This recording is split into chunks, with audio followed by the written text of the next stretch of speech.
The storm swallowed the world in white. My brother Ethan and I trudged through knee-deep snow, the wind screaming like a wounded animal. Visibility had shrunk to nothing.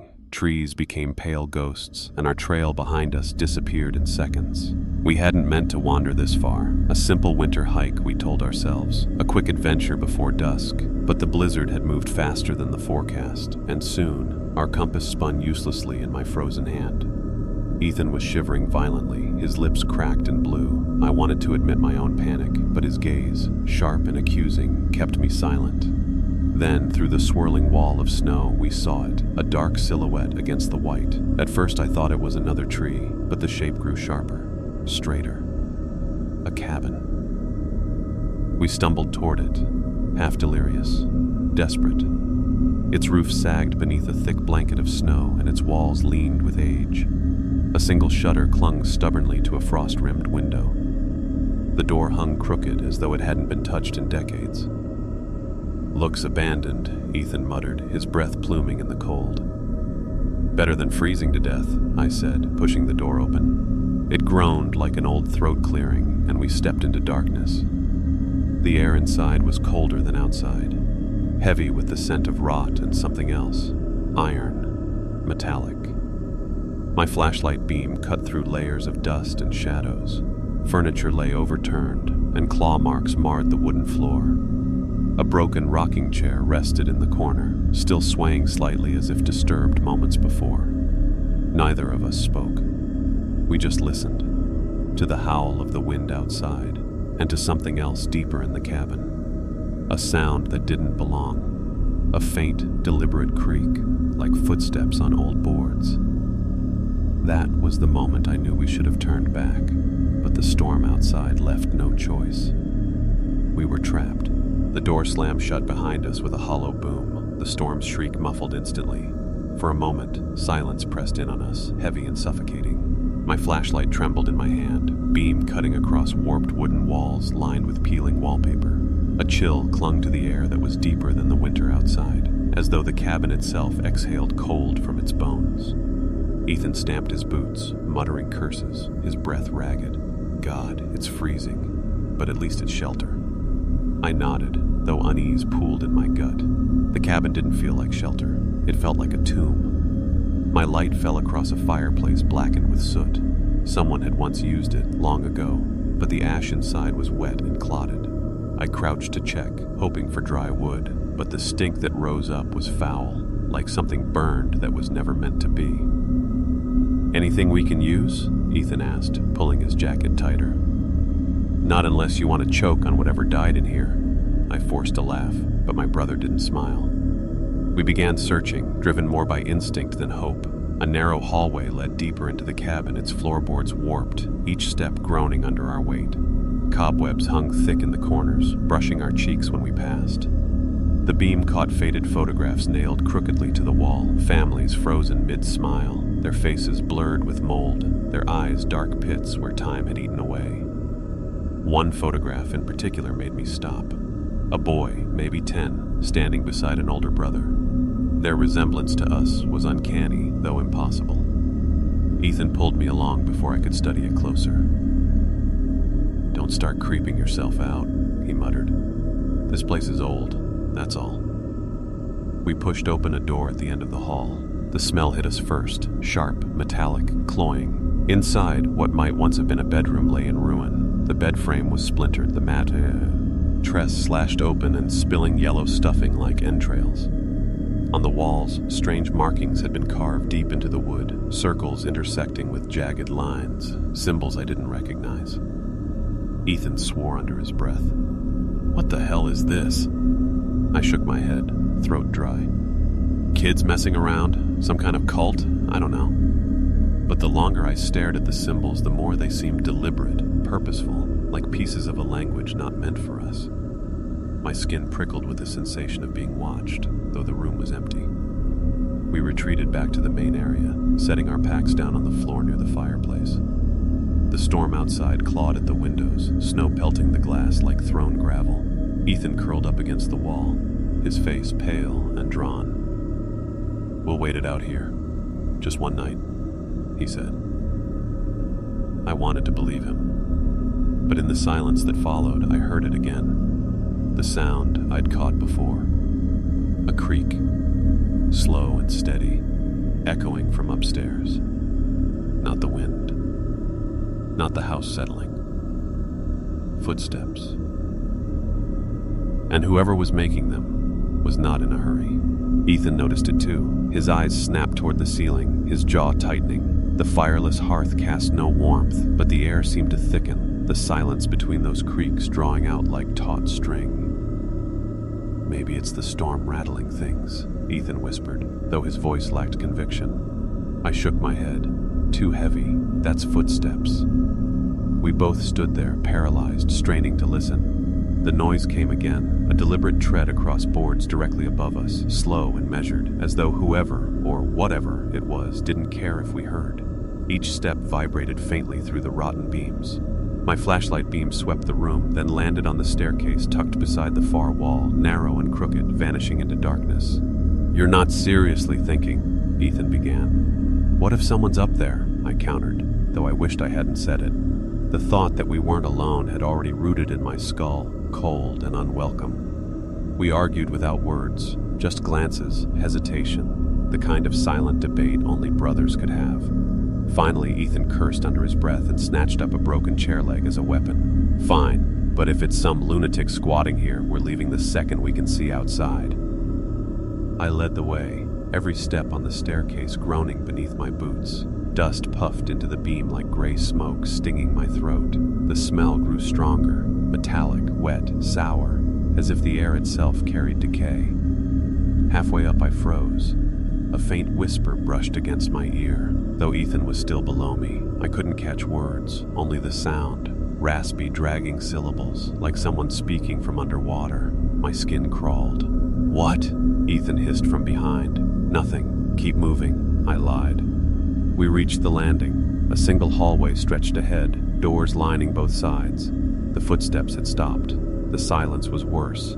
I felt the weight of anticipation, like the house itself was holding its breath. I pushed the first door open. The hinges shrieked. Inside was a child's room, long abandoned. A crib with bars snapped. A rocking horse slumped on its side, its painted eyes chipped away. A mobile hung overhead. The paper animals faded and stiff, yet swaying gently as though stirred by unseen fingers. Ethan hovered at the threshold. Nope, not in there.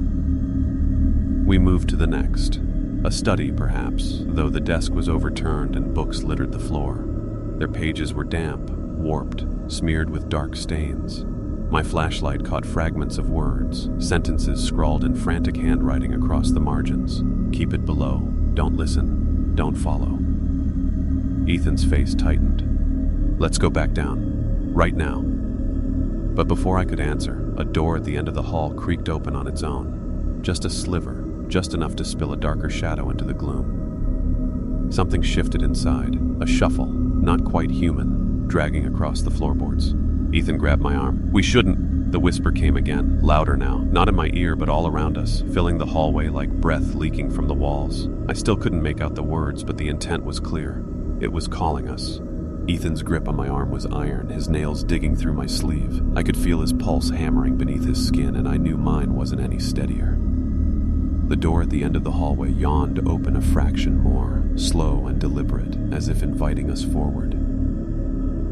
"No," Ethan whispered, shaking his head. "We're not going in there." But the whispering sound didn't stop. It seeped through the walls, crawling over the floorboards, humming beneath our feet. It was low and guttural, not one voice but many, overlapping in a broken chorus. My flashlight trembled in my hand as I lifted the beam toward that final door. Something gleamed within the black crack of the room. Not eyes, not metal, wet, like the sheen of fresh blood on polished wood. "We can't just leave it," I muttered. My voice sounded foreign in my throat, thin and fragile. "Like hell we can't," Ethan snapped, tugging me back toward the stairs. His fear was naked, raw, and it infected me, but something deeper pulled me forward. A compulsion, almost magnetic, drawing me to the source of those whispers. I wrenched free of his grip and took a step. The floor groaned, long and pained. The whispering surged louder, frantic, as though recognizing my approach. "Stop!" Ethan hissed, but I ignored him. The door gaped wider with every hesitant step until my hand finally pressed against the wood. It was freezing to the touch, the chill sinking straight into my bones. The moment I pushed it open, the air changed. The room was small, square, suffocating. My beam fell on walls scrawled with the same symbols we'd seen downstairs, but here they covered everything: floorboards, ceiling, even the furniture. Carved deep, as though someone had bled themselves dry in the effort. The smell hit me next, metallic and sour, like copper pennies left in rot. And in the center of the room was a trunk. It sat squat and heavy, its surface warped and stained. The lid was strapped shut with leather belts, each one cracked but intact. My stomach turned as the whispers sharpened, converging around the trunk, slipping between my ears like cold fingers. Ethan stood in the doorway, pale, his makeshift weapon raised uselessly. "Don't touch it," he begged. I didn't want to. God, every instinct screamed at me to turn away. But my body moved on its own, kneeling, tracing the deep carvings around the trunk's base. My flashlight quivered, catching movement, shadows shifting unnaturally, bending against the beam. "Something's inside," I whispered. My own words didn't sound real. Ethan barked a sharp laugh, high and panicked. "Of course something's inside. That's why we leave it the hell alone." But even as he said it, the belts began to tremble. Not from my touch, not from the storm outside. They shuddered and strained, pulled taut as though something within pressed upward, eager to escape. The whispering broke into screams, hundreds of them, voices clashing, shrill and desperate, pouring into the room until I thought my skull would crack from the sound. I stumbled back, colliding with Ethan. His eyes were wide, unblinking, locked on the trunk as the first belt snapped free with a sharp whip-like crack. The second buckle tore loose, then the third. The trunk shivered, its lid rising an inch. A gush of icy air spilled out, thick with rot. And then, something inside shifted. Something alive. The last strap snapped like a gunshot, the echo swallowed by the storm outside. Ethan's breath hitched, his body rigid beside me. The trunk shuddered once more, then the lid creaked open, slow and deliberate, as if whatever was inside wanted us to watch. The smell hit us full force, so foul and cloying it coated my throat. Copper, rot, and something chemical, like old bleach. My flashlight beam wavered across the trunk's dark interior. At first, I saw nothing but blackness, a void that seemed to swallow light.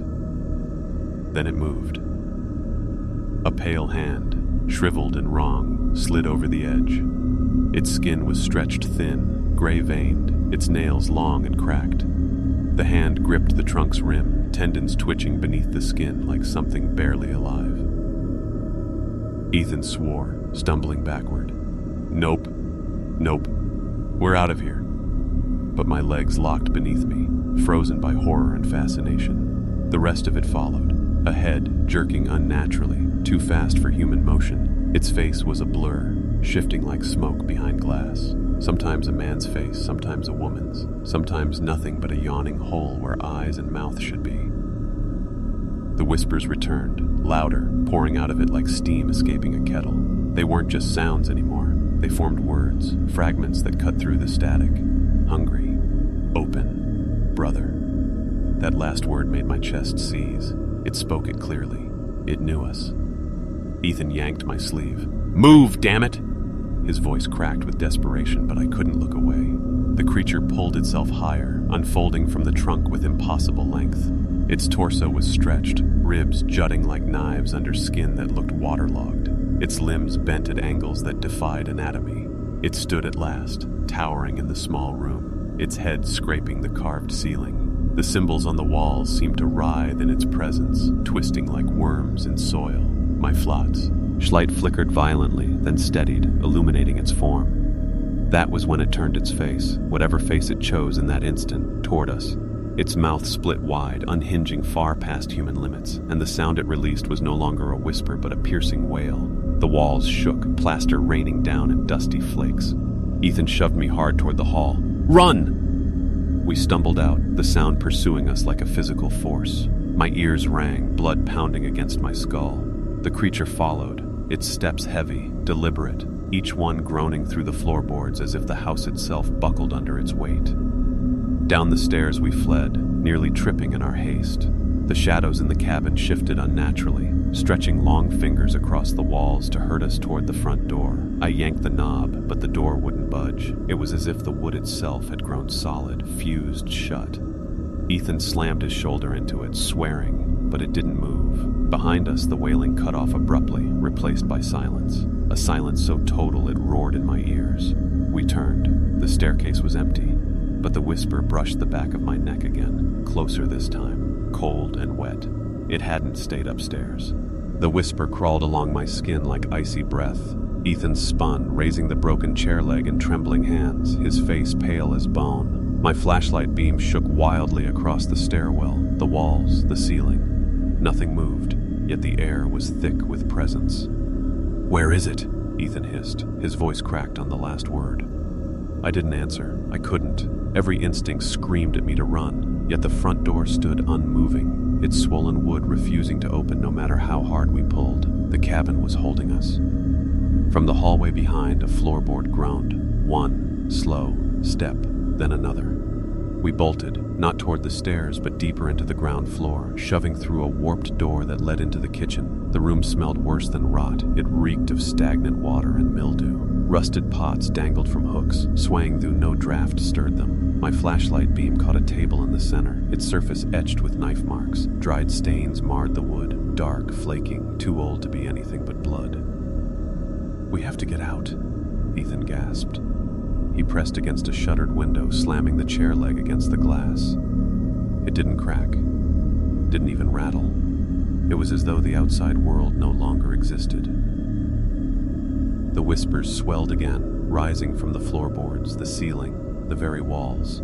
A chorus of voices, frantic, desperate. They twisted into words. "Stay, stay, don't leave us."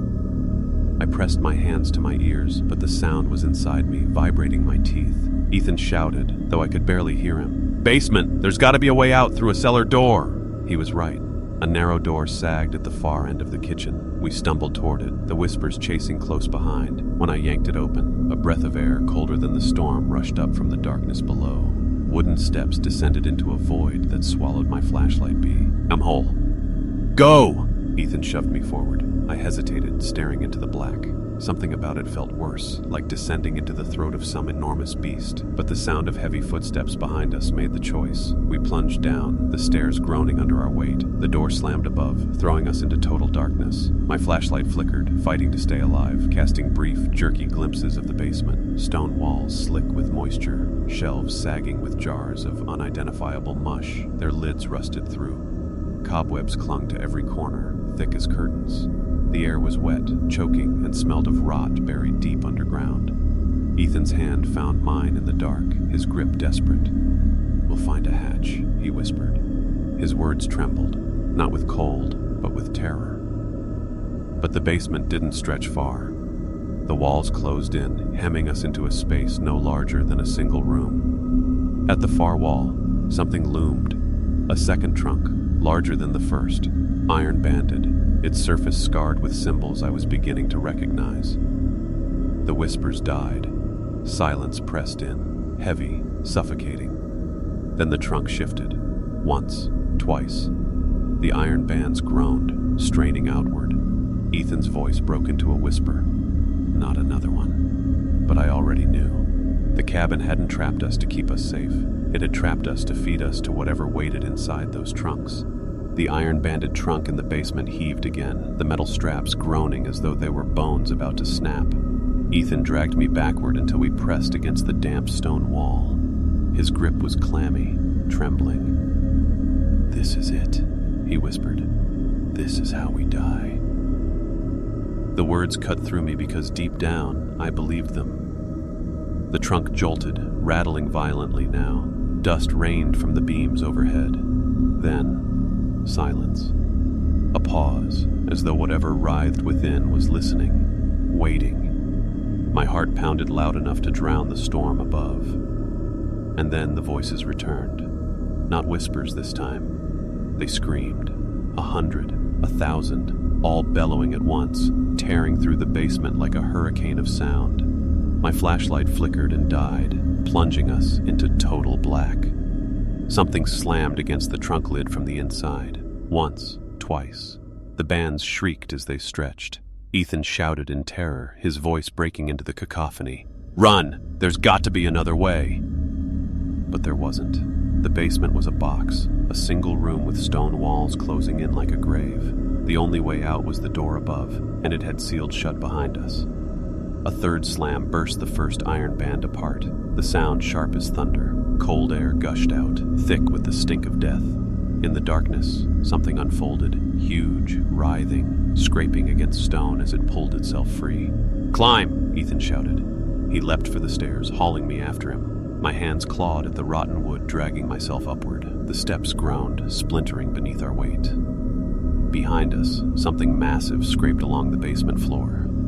Limbs, or things that resembled them, slapped wetly against stone. The voices had merged into one now, a guttural roar vibrating through the beams. We threw ourselves at the cellar door. I hammered my fists against it, splinters digging into my skin. "Open! Open, damn it!" Ethan rammed it with his shoulder until blood streaked the wood. Still it refused to move. The cabin wouldn't let us leave. The sound behind us grew closer, slithering, dragging. Then I felt it, a brush of air, moist and foul, breathing against the backs of our necks. "Don't turn around," Ethan whispered, his voice cracked like a child's. But I did. In the blackness, a shape loomed, enormous, shifting, never still. Faces swam across its surface, men, women, children, mouths opening in silent screams before dissolving into formless flesh. Arms jutted and retracted, bending in directions that defied sense. Its eyes, if they were eyes, were pits of nothing, sucking the faintest glow of my dead flashlight into endless dark. It was hunger, that's all it was. Hunger made flesh. The stairs buckled. One snapped beneath Ethan's foot, pitching him backward. I caught his wrist, the force nearly yanking me down with him. He dangled in the dark, his other hand clutching the chair leg still, though it seemed laughably small now. "I can't hold," he began. The thing surged closer, a wave of wet limbs reaching for him. My muscles burned, straining, my palms slick with blood and sweat. "I won't let go," I swore. But the cabin had other plans. The cellar door groaned above us, just a little, just enough to let in a thread of freezing air, a mocking gesture of escape, too late, because the creature was already upon us. Ethan dangled from my grip, his weight tearing at my shoulders, every muscle in my arms screaming. The thing below surged upward, limbs unfolding like knives, its shifting faces shrieking in a storm of stolen voices. One brushed Ethan's boot, leaving a smear of slime that hissed as it ate through the leather. "Pull me up!" he shouted, his voice raw with terror. "I'm trying!" My teeth clenched until I thought they'd crack. The cellar door above creaked again, opening just an inch more, spilling down a shaft of pale moonlight. I stared at it with desperation. It was freedom, salvation, but unreachable. The creature reared back, then lunged. Its limb lashed out, striking the stair where Ethan clung. Wood splintered, shards exploding into the dark. He slipped, my grip faltering, our palms slick. "Don't you let go!" he screamed. "I won't!" My throat tore with the promise, but the cabin whispered differently. The voices slithered through my skull, coaxing, taunting. "One must stay. One must feed us. Brother for brother." The words weren't mine, but I felt them inside me, rooting like weeds.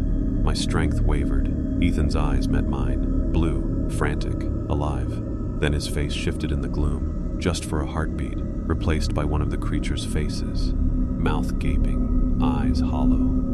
"Help me," Ethan begged again, but the voice seemed wrong now, distorted, almost mimicking him. The thing below howled, a roar of hunger and fury. My body shook.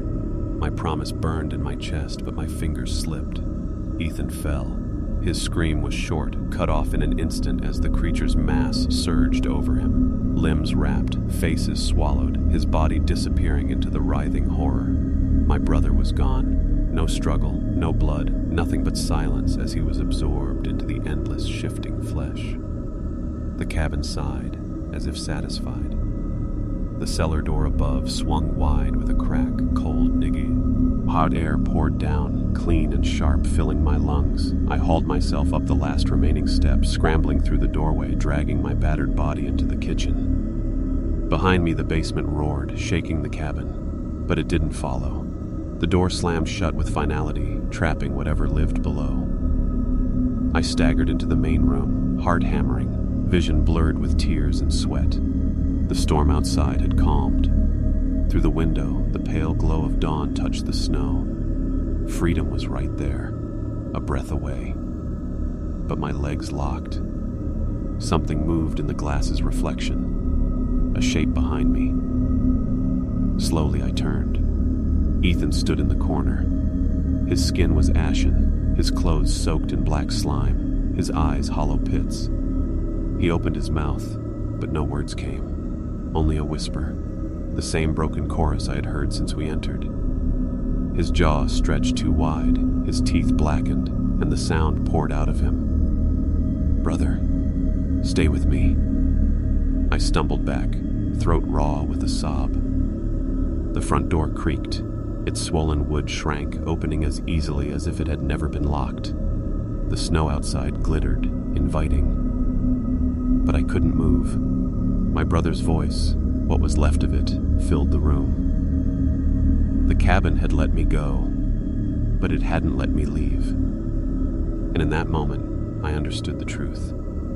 The cabin didn't just want one brother to stay, it wanted both.